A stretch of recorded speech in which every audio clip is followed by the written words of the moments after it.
Another day, another basketball stories na naman ang pagkukwentuhan natin. At ngayon nga ay pag-uusapan natin ang balitang marami nga na pong nagalit kay Bam Adebayo at ang balitang may papapermahin na nga na po ngayon na player, ang Los Angeles Lakers. Hanggang ngayon nga po ay trending para naman ang pangalan ni Bam Adebayo sa social media matapos siyang makapagtala ng 83 points sa panalo ng Miami Heat sa kanilang game kahapon laban sa Washington Wizards.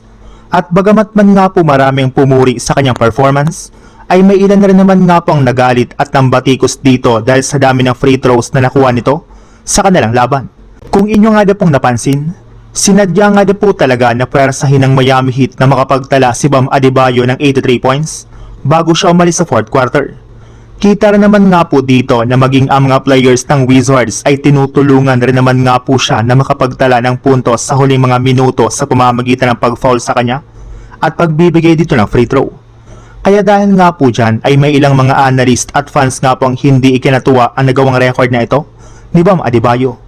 Peke nga daw po ito gayong wala nga po itong ginagawa kundi kumuha ng free throws laban sa isa sa mga pinakamahinang team. Kaya hindi nga na po talaga ito deserve na maparangalan bilang ikalawa sa may pinakamataas na naitalang punto sa isang game sa history ng NBA.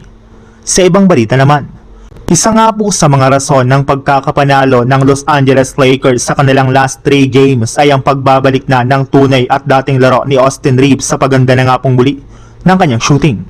Mas agresibo na rin naman nga po ito sa kanilang opensa sa literal na pagsalaksak niya parati sa ilalim ng basket at hindi na nga po siya masyadong nagsisettle sa 3-point line. At kasabay nga po ng pagbabalik ng kanyang laro, ay may lumabas na nga pong balita na plano na nga po ng Lakers na papermahin siya ng bagong kontrata sa darating na off-season na nagkakahalaga ng 5 years, $240 million contract. Alam naman nga po ninyo na patapos na nga po ang kontrata ni Reeves sa Lakers at gusto nga po niyang makakuha dito ng mas malaking kontrata.